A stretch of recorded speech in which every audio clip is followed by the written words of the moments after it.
സുഹൃത്തുക്കളെ എല്ലാവർക്കും നമസ്കാരം. നമ്മൾ ഈ കഴിഞ്ഞ ദിവസങ്ങളിലും അതേപോലെ തന്നെ 27-ാം തീയതി മുതൽ നമ്മൾ കാണുന്ന ഒരു വിഷയമാണ് എമ്പുരാൻ എന്ന് പറയുന്ന സിനിമ ഇറങ്ങിയതിന് ശേഷമുള്ള വിഷയങ്ങൾ. അതിപ്പോഴും ആ വിഷയങ്ങൾ ഇങ്ങനെ ഊതിപ്പെരിപ്പിച്ചുകൊണ്ട് BJP എന്ന് പറയുന്ന സംഘടന, കേന്ദ്ര ഏജൻസികളെല്ലാം ഇങ്ങനെ പൊയ്ക്കൊണ്ടിരിക്കുകയാണ്. അപ്പോൾ ആ വിഷയങ്ങൾക്കിടയിൽ ഇന്ന് വന്നൊരു വാർത്തയാണ്, വെട്ടിയിട്ടും വീണില്ല. മലയാളത്തിലെ ആദ്യ 250 കോടി കിരീടം ചൂടി എമ്പുരാൻ.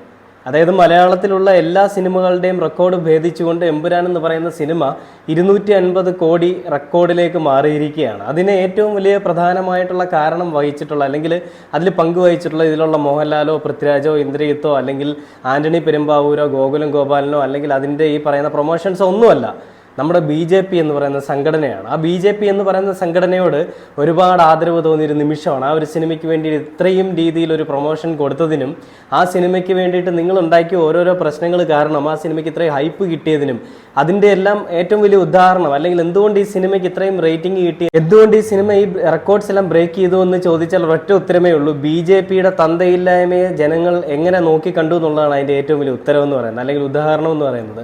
ജനങ്ങളുടെ മനസ്സിൽ BJPയോടുള്ള ദേഷ്യം അത് ആളിക്കത്താനായിട്ട് എമ്പുരാൻ എന്ന് പറയുന്ന സിനിമ സഹായിച്ചു, അല്ലെങ്കിൽ അത് ആ ഒരു എമ്പുരാൻ എന്ന് പറയുന്ന സിനിമയിൽ കൂടി സഹായകമായി. BJPയുടെ ഈ നെറികെട്ട തോന്നിവാസങ്ങൾക്കും BJPയുടെ തന്തയില്ലായ്മയ്ക്കും BJPയുടെ ഉന്നതർ കാണിക്കുന്ന ഈ പോക്കൃത്തരങ്ങൾക്കും എല്ലാം ജനങ്ങൾ കൊടുത്ത മറുപടിയാണ് എമ്പുരാന്റെ വിജയമെന്ന് ഞാൻ പറഞ്ഞു കഴിഞ്ഞാൽ ആർക്കെങ്കിലും അതിനെ ഇല്ല എന്ന് അല്ലെങ്കിൽ തെറ്റാണെന്ന് പറയാൻ പറ്റുമോ? ഇല്ല.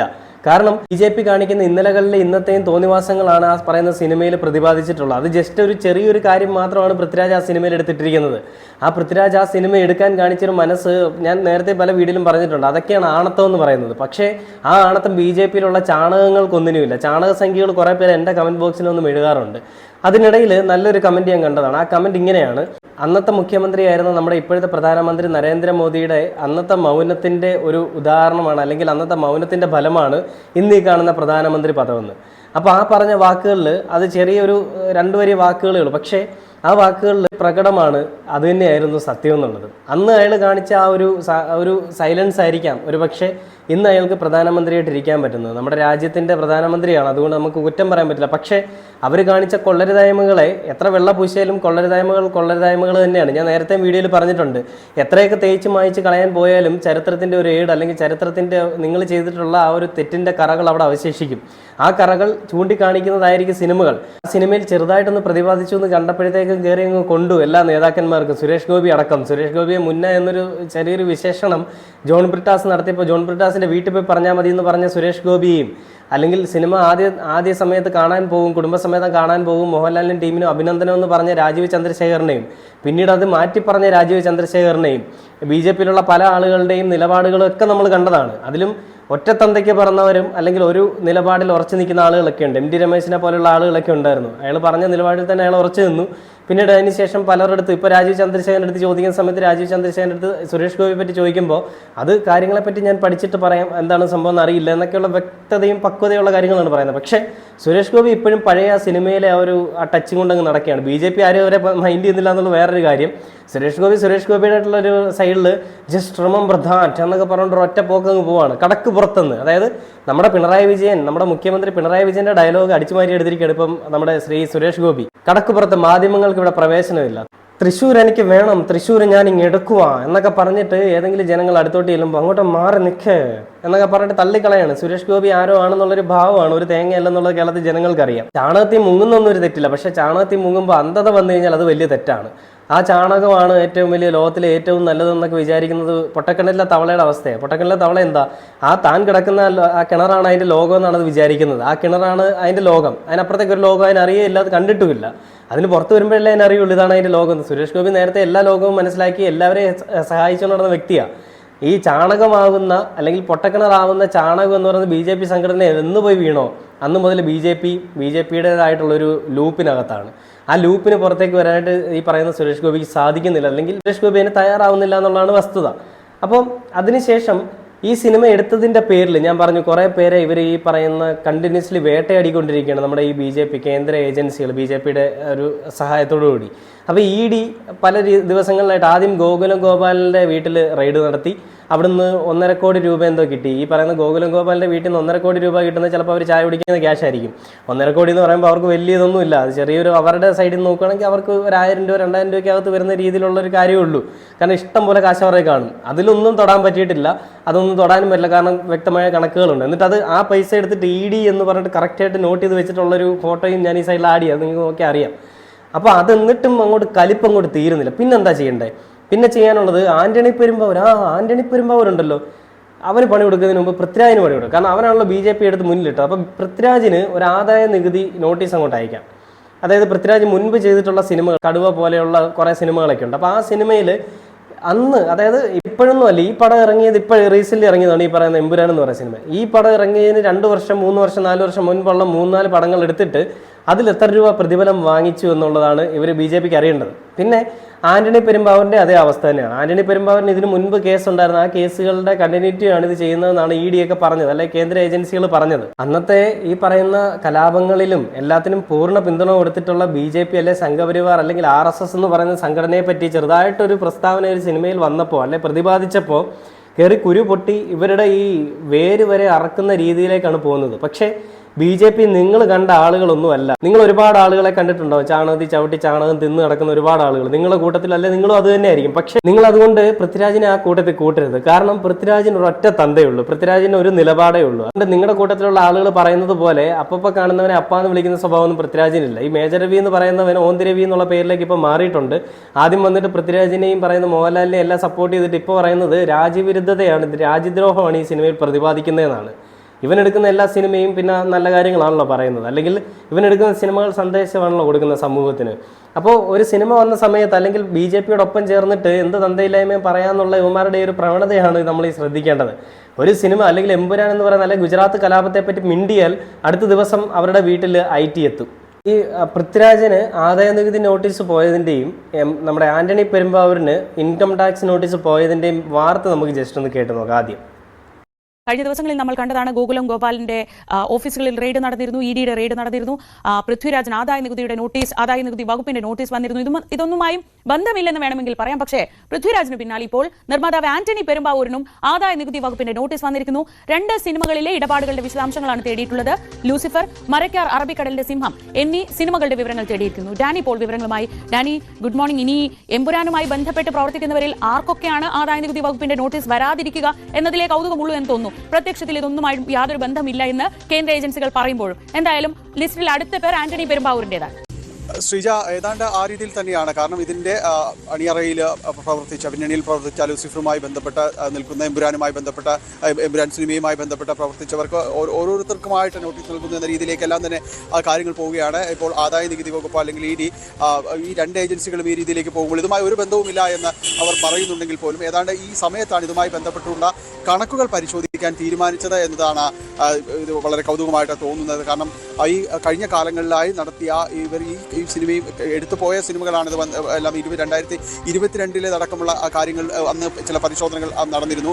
അപ്പോൾ അതിൻ്റെ ഒരു തുടർച്ച എന്ന രീതിയിലാണ് ഇപ്പോൾ വന്നിരിക്കുന്ന ഈ ആദായ നികുതി വകുപ്പിൻ്റെ നോട്ടീസിനെല്ലാം തന്നെ അധികൃതർ വിശദീകരിക്കുന്നത്. കാരണം 2022 ഈ മലയാള സിനിമാ നിർമ്മാണ മേഖലയുമായി ബന്ധപ്പെട്ടുകൊണ്ട് പ്രധാനപ്പെട്ട ഇടങ്ങളിൽ ചില പരിശോധനകൾ ആദായ നികുതി വകുപ്പ് നടത്തിയിരുന്നു. അതിൽ 2022 ചെയ്ത ആ ഒരു അന്വേഷണത്തിന്റെ തുടർച്ചയാണ് ഇപ്പോൾ ചെയ്യുന്നതെന്നാണ്. അന്ന് അത് ചെയ്തിട്ട് പിന്നെ വിട്ടു. കാരണം ഇവരെ ആരും ചൊറിയാൻ പോകുന്നില്ലായിരുന്നു, അതുകൊണ്ട് അത് വിട്ടതാണ്. പക്ഷേ ഇപ്പം നമുക്കിട്ട് തന്നെ ഇവർ പണിയാണല്ലോ എന്ന് അറിഞ്ഞപ്പോൾ ചെറിയൊരു വികാരം അങ്ങ് കയറി കൊണ്ടു.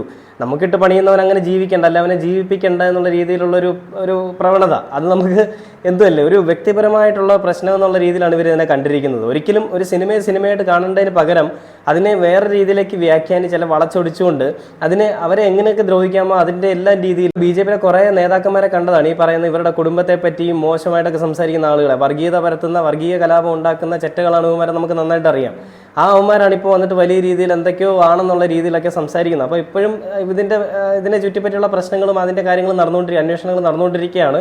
ഇതുവരെ ഒന്നും തിരഞ്ഞെടുക്കാനായിട്ടല്ല കണ്ടുപിടിക്കാനായിട്ടൊന്നും സാധിച്ചിട്ടില്ല എന്നുള്ളൊരു വേറൊരു വസ്തുതയാണ്. ഈ ED റെയ്ഡിനെ പറ്റി മാലാ പാർവതി, സിനിമാ നടി മാലാ പാർവതിക്ക് എന്താണ് പറയാനുള്ളതെന്ന് നമുക്കൊന്ന് കേട്ടു നോക്കാം. പുള്ളിക്കാരി ഇതിനെപ്പറ്റി നല്ല വ്യക്തമായിട്ടുള്ള രീതിയിൽ തന്നെയാണ് തുറന്നടിച്ചിരിക്കുന്നത്. ഒരാളെയും പേടിക്കാതെ ആരുടെയും മുന്നിൽ പതറാതെ പല കാര്യങ്ങളും സംസാരിച്ചിട്ടുള്ള മാലാ പാർവതി നമുക്കറിയാം. അപ്പോൾ ഈ ഒരു കാര്യത്തിൽ എന്താണ് മാലാ പാർവതിക്ക് പറയാനുള്ളത് നമുക്കൊന്ന് കേട്ടു നോക്കാം. എമ്പുരാൻ ടീമിനെ പിന്തുടർന്ന കേന്ദ്ര ഏജൻസികൾ ഗോകുലം ഗോപാലിന്റെ സ്ഥാപനങ്ങളിലെ ED റെയ്ഡിന് പിറകെ പൃഥ്വിരാജിനെതിരെ നടപടിയുമായി ആദായ നികുതി വകുപ്പും രംഗത്ത് വരുന്നു. 3 സിനിമകളിലെ പ്രതിഫലം സംബന്ധിച്ച് വ്യക്തത വേണം എന്നാണ് ആദായ നികുതി വകുപ്പിന്റെ നോട്ടീസ്. 29-നകം മറുപടി നൽകണം. മാലാ പാർവതി ഇപ്പോൾ ടെലിഫോൺ ലൈനിൽ ചേരുന്നുണ്ട്. ശ്രീമതി മാലാ പാർവതി, അടുത്ത ടാർഗറ്റ് പൃഥ്വിരാജാണ്. ഗോകുലം ഗോപാലിന് തീർന്നിട്ടില്ല. ഇന്നലെ വെളുക്കുവോളം ചോദ്യം ചെയ്തിട്ടുണ്ട്. വേണമെങ്കിൽ ഇനിയും ചോദ്യം ചെയ്തേക്കാം. തൊട്ടു പിന്നാലത പൃഥ്വിരാജിനെയും റൗണ്ട് ഇട്ടിരിക്കുന്നു എന്നുള്ള കൃത്യമായ വിവരങ്ങൾ വരുന്നു. എങ്ങനെയാണ് ഈ പകപോക്കൽ നടപടിയെ അങ്ങ് കാണുന്നത്? എന്താ പറയാ, പ്രഖ്യാപിച്ചിട്ടില്ലാത്ത ഒരു എമർജൻസി ഉണ്ട് എന്നുള്ളത് കുറെ കാലമായിട്ട് നമുക്ക് എല്ലാവർക്കും അറിയാവുന്ന ഒരു കാര്യമാണല്ലോ. സിനിമയിലും അത് പറയുന്നുണ്ട്, മ്യൂട്ട് ചെയ്തിട്ടുണ്ട്. എല്ലാ തരം കേന്ദ്ര അന്വേഷണ സംഘങ്ങളെയും രാഷ്ട്രീയ ലക്ഷ്യത്തോടെ ഉപയോഗിച്ചുകൊണ്ടിരിക്കുകയാണ് നമ്മുടെ കേന്ദ്ര സർക്കാർ എന്നുള്ളത് ഞാൻ പറയേണ്ട കാര്യമില്ല, എല്ലാവർക്കും അറിയാവുന്ന ഒരു കാര്യം. അതിപ്പോ ഒരു പകൽ പോലെ വ്യക്തമാണ് അല്ലെ, അത്രയും സുവ്യക്തമായിട്ടുള്ള ഒരു കാര്യമാണ്. അതുകൊണ്ട് ഇതൊന്നും ആരും പ്രതീക്ഷിക്കാത്തതല്ല എന്നാണ് എനിക്ക് തോന്നിയത്. ഇതിനകം തന്നെ എല്ലാവർക്കും അറിയാം ഇപ്പൊ ഇങ്ങനെയൊക്കെ വരാൻ സാധ്യതയുണ്ട്, എന്തെങ്കിലും ഒന്നും ഇന്ത്യ ലീഗിൽ വരും എന്നൊക്കെ എല്ലാവർക്കും അറിയാം. എല്ലാ കേന്ദ്ര ഏജൻസികളെയും ഇങ്ങനെയുള്ള രാഷ്ട്രീയ ലക്ഷ്യത്തിന് വേണ്ടി ഉപയോഗിച്ചുകൊണ്ടിരിക്കുകയാണ്. അത് ഗുജറാത്ത് കലാപത്തിനെ കുറിച്ച് പറഞ്ഞാൽ, മിണ്ടിയാൽ ഞങ്ങൾ വരും എന്ന് പറയുന്നത് കൊച്ചുകുട്ടികൾക്ക് വരെ അറിയാവുന്ന ഒരു കാര്യമായി മാറിയിരിക്കുന്നു. എന്ത് പറയാനാ, നമ്മുടെ നാടിന്റെ 3 സിനിമകളിലെ പ്രതിഫലത്തെ കുറിച്ച് വ്യക്തത വരുത്തണമെന്നാണ് ആവശ്യപ്പെട്ടിരിക്കുന്നത്. അതിൽ ഒരു സിനിമ ജനഗണമനയാണ്. ഇപ്പോൾ ഈ എമ്പുരാൻ സിനിമ രാഷ്ട്രീയവാദമായതിന് തൊട്ടുപിറകെ സംഘ് പ്രൊഫൈലുകളിലൊക്കെ വലിയ തോതിൽ, അതായത് പൃഥ്വിരാജിന്റെ മുൻകാല സിനിമകളും എടുത്തു പരിശോധിക്കണമെന്ന് ആവശ്യപ്പെട്ടതിൽ ഈ എമ്പുരാന് പിന്നാലെയുള്ള ഏറ്റവും പ്രധാനപ്പെട്ട ഒരു വിമർശനം ഉന്നയിച്ച് ജനഗണമനക്കെതിരെയാണ്. അപ്പോൾ ഈ 3 സിനിമകൾ എന്നത് കാണാതെ ജനഗണമന ഒരു വലിയ തോതിൽ അവർക്ക് മുറിവേൽപ്പിച്ചിട്ടുണ്ട്. അപ്പോൾ പൃഥ്വിരാജിനെ നേരത്തെ തന്നെ ടാർഗറ്റ് ചെയ്തിട്ടുണ്ട്. എമ്പുരാനും കൂടി വന്നപ്പോൾ സ്വാഭാവികമായും ആ വട്ടമിടൽ കുറെ കൂടി ബലപ്പെടുന്നു. അപ്പോൾ കുറെ കൂടി പൃഥ്വിരാജിനെതിരെ ഈ വേട്ടയാടുന്ന സമീപനം കടുക്കും എന്നതിന് സൂചനകൾ കൂടി വരുന്നുണ്ടോ ഇപ്പോ? ഉറപ്പായിട്ടും അത് കടുക്കുമല്ലോ. കാരണം ഈ ലക്ഷദ്വീപിൽ അദ്ദേഹം സംസാരിച്ചപ്പോൾ മുതൽ ഇത് അദ്ദേഹത്തിന് പുള്ളി കുത്തിയാണെന്നാണ് ഞാൻ മനസ്സിലാക്കുന്നത്. ലക്ഷദ്വീപിന്റെ കാര്യത്തിൽ അദ്ദേഹം ഒരു സ്റ്റാൻഡ് എടുത്തില്ലേ, ഓർമ്മയില്ലേ? അപ്പോ അന്ന് മുതൽ ഇത്, അത് കഴിഞ്ഞ് ഞാനിപ്പോ കഴിഞ്ഞ ദിവസം ഈ ചർച്ചകളിലെല്ലാം തന്നെ ആരൊക്കെയോ പല നേതാക്കന്മാരും ലക്ഷദ്വീപിന്റെ കാര്യത്തിലെന്ന് പറഞ്ഞ് ചർച്ചയിൽ പറയുന്നുണ്ടായിരുന്നു. അപ്പോ വ്യക്തികൾ എന്നുള്ള നിലയ്ക്ക് നമുക്ക് ഒരു അഭിപ്രായവും പറയാനുള്ള സ്വാതന്ത്ര്യം തന്നിട്ടില്ല. അതാണ് ഞാൻ പറഞ്ഞത്, അപ്രഖ്യാപിതമായിട്ടുള്ള ഒരു എമർജൻസി നമ്മുടെ നാട്ടിൽ നടപ്പിൽ ഉണ്ട്. കാരണം വ്യക്തികൾക്ക് സ്വാതന്ത്ര്യമില്ല വെറുതെ പോലും സംസാരിക്കാൻ, അവരുടെ ഫേസ്ബുക്കിൽ ഒരു കുറിപ്പിടാൻ, അവർക്ക് രാഷ്ട്രീയമായി പ്രതികരിക്കാൻ, നമ്മുടെ നാട്ടിൽ നടക്കുന്ന കാര്യങ്ങളോട് ഓപ്പൺ ആയിട്ട് സംസാരിക്കാൻ. ഇപ്പൊ ഞാൻ ഈ പറയുന്നത് പോലും ഇന്ന് എനിക്ക് അറ്റാക്കുകൾ ഉണ്ടാവും സൈബർ ഇടത്തിൽ എന്നുള്ളതിന് ഒരു സംശയമില്ല.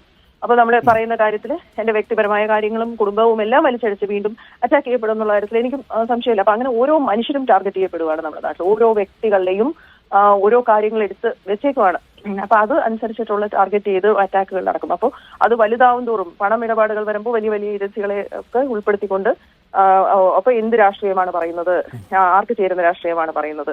പ്രത്യേകിച്ച് ഇന്ന് സിനിമകളൊക്കെ ഉണ്ടാകുമ്പോൾ ഇതിനകത്ത് പിന്നെ എന്താ കൊട്ടേഷൻ പോലെയാണ് സിനിമകൾ നിർമ്മിക്കാൻ പറയുന്നത്. അതിനകത്ത് മുസ്ലിം വിരുദ്ധത വേണം, മുസ്ലിംസിനെ ബാഡ് ലൈറ്റിൽ കാണിക്കണം, ഇങ്ങനെയൊക്കെ പറഞ്ഞിട്ടുള്ള സംഘടിതമായ കാര്യങ്ങൾ സോഷ്യലും കൾച്ചറലും ആയിട്ടുള്ള എല്ലാം കണ്ടില്ലേ. മാലാ പാർവതി എത്ര വ്യക്തവുമായിട്ടാണ് ഈ കാര്യങ്ങൾ പറഞ്ഞിരിക്കുന്നതല്ലേ. പുള്ളിക്കാരി പറഞ്ഞ എല്ലാം സത്യസന്ധമായിട്ടുള്ള കാര്യങ്ങൾ തന്നെയാണ്. പക്ഷെ എനിക്കൊരു കാര്യം ഇതിൽ പറയാനുള്ളത്, മാലാ പാർവതിയോടുകൂടി പറയാനുള്ളതാണ്, ആവിഷ്കാര സ്വാതന്ത്ര്യം അല്ലെങ്കിൽ വ്യക്തി സ്വാതന്ത്ര്യം ഇത് രണ്ടും കേരളത്തിൽ നമുക്ക് നടക്കും.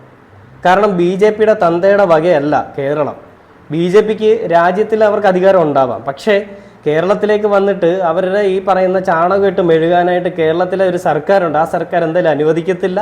കേരളത്തിലെ ജനങ്ങൾ ഇവരുടെ മറ്റുള്ള സംസ്ഥാനത്തിലോ മറ്റുള്ള ഇവർ ഭരിക്കുന്ന സ്ഥലങ്ങളിലുള്ള പോലെയോ കേരളത്തിലെ ജനങ്ങൾ വെറും ചാണകം തീനികളല്ല എന്ന് ഈ സമിതിയെ ഓർമ്മിപ്പിക്കുകയാണ്. അതുകൊണ്ട് അഭിപ്രായങ്ങൾ ആരുടെ മുഖത്ത് നോക്കിയും പറയാം. പൃഥ്വിരാജിന്റെ ജനഗണമന എന്ന് പറയുന്ന സിനിമയിൽ പറഞ്ഞതുപോലെ തന്നെ ഇന്ത്യ ഒരുത്തൻ്റെയും തന്തയുടെ വകയല്ല എന്ന് പറയുന്നത് പോലെ തന്നെയാണ് എനിക്ക് BJPയോട് പറയാനുള്ളത്.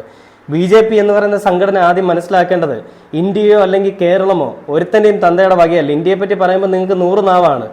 ഒരു ജനങ്ങൾക്ക് പലപ്പോഴും പല തെറ്റുകളും പറ്റും. അങ്ങനെ പറ്റിയ ചില തെറ്റുകളിൽ കുറച്ചൊക്കെയാണ് ഈ പറഞ്ഞ BJPക്ക് ചെറിയ ചെറിയ സീറ്റുകൾ പല സ്ഥലങ്ങളിൽ കിട്ടിയത്. ഇനി അതുപോലും ഉണ്ടാവത്തില്ല എന്തായാലും. ചാണകം മെഴുകാനുള്ള മണ്ണല്ല കേരളത്തിലെ മണ്ണ്. കേരളത്തിൽ ജനങ്ങൾക്ക് അവരുടേതായിട്ടുള്ള ഫ്രീഡവും അവർക്ക് എല്ലാ കാര്യങ്ങളിലും അവരെ അംഗീകരിക്കുന്ന ഒരു സർക്കാർ ഇവിടെ ഉണ്ട്. ആ സർക്കാരിൻ്റെ മുകളിൽ BJP എന്ന് പറയുന്ന സംഘടനയോ അല്ലെങ്കിൽ BJPയുടെ സംഘടനയിൽ ചാണകം തിന്നുന്നവന്മാരോ ഒന്നും വരേണ്ട ആവശ്യമില്ല. അവന്മാർക്ക് നിൽക്കാനുള്ള ഒരു കളവല്ല ഇത്. അങ്ങനെയുള്ളവർക്ക് മാറി നിൽക്കാം. കടക്ക് പുറത്തുനിന്ന് നമ്മുടെ മുഖ്യമന്ത്രി പറഞ്ഞതുപോലെ അതിനെ ഏറ്റുപിടിച്ചുകൊണ്ട് ഇപ്പോൾ സുരേഷ് ഗോപി പറഞ്ഞതുപോലെ നിങ്ങളോട് ഞങ്ങൾക്കും പറയാനുള്ളത് അത് തന്നെയാണ്. കടക്ക് പുറത്ത് കേരളത്തിൽ നിങ്ങൾക്ക് ഒരു കാര്യമില്ല. കേരളത്തിൽ നിങ്ങൾ വന്നിട്ട് നിങ്ങളുടെ വർഗീയത പരത്താൻ നോക്കണ്ട. കേരളത്തിനൊരു ഇടതുപക്ഷ സർക്കാരുണ്ട്, നിലപാടിൽ ഉറച്ചു നിൽക്കുന്ന ഒരു സർക്കാരുണ്ട്. ഒറ്റത്തന്തയ്ക്ക് പിറന്നതും ഒരേ നിലപാടുള്ള ആളുകളുമാണ് കേരളത്തിലെ ജനങ്ങളെന്നും നിങ്ങൾ ഈ കാര്യം കൊണ്ട് മനസ്സിലാക്കുക. നിങ്ങളുടെ ഈ ഒരു പറയുന്ന വിവാദം കൊണ്ട് മാത്രമാണ് സിനിമ ഇത്രയും വിജയമായത്. അതുകൊണ്ട് ആദ്യം ഞാൻ പറഞ്ഞതുപോലെ തന്നെ ഒരുപാട് സന്തോഷം, ഒരുപാട് നന്ദി. മലയാള സിനിമ ഒരു ഇൻഡസ്ട്രിയെ ഈ രീതിയിലേക്ക് ഉയർത്തിക്കൊണ്ട് വന്നതിന് ഇനിയും വരും സിനിമകളിൽ നിങ്ങളുടെ ഈ പറയുന്ന സാന്നിധ്യം ഉണ്ടാവണമെന്ന് ഞങ്ങൾ അഭ്യർത്ഥിക്കുകയാണ്.